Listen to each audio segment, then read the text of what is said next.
আসসালামু আলাইকুম ভিউয়ার্স, স্বাগতম জানাচ্ছি নতুন একটি ভিডিওতে। আজকে ভিডিওতে আমরা দেখব কিভাবে আরডুইনো ব্যবহার করে একটি চমৎকার প্রজেক্ট তৈরি করতে হয়। এই প্রজেক্টটি হলো অটোমেটিক অবস্টিক্যাল অ্যাভয়েডিং রোবট কার, মানে এটির সামনে থাকা অবস্টিক্যালকে অটোমেটিক্যালি অ্যাভয়েড করতে পারবে।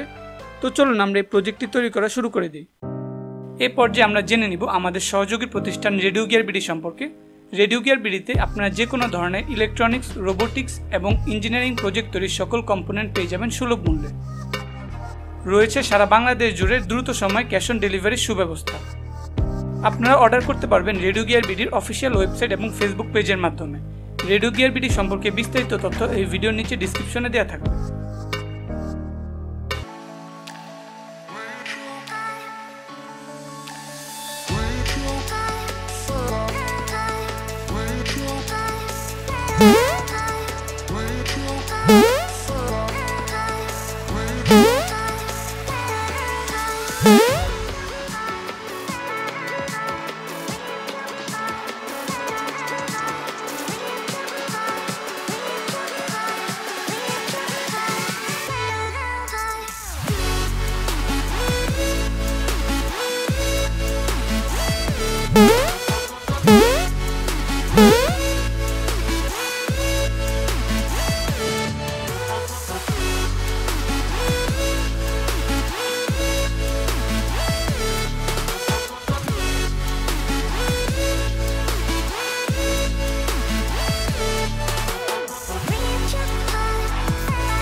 এবার স্ক্রিনে দেখানো সার্কিট ডায়াগ্রাম অনুযায়ী আমরা আমাদের সকল কানেকশন করে নিব।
তো আমাদের সকল কানেকশন শেষ। এবার আরডুইনোর জন্য আমাদের কিছু সুস্বাদু কোড লিখতে হবে।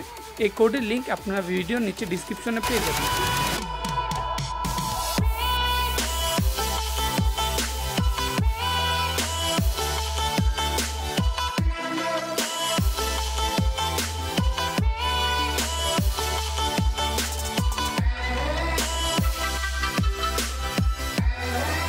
এবার আমরা আরডুইনো আইডিতে বোর্ড এবং পোর্ট সিলেক্ট করে কোডটিকে আমাদের আরডুইনো উনো বোর্ডের মধ্যে আপলোড করে দিব।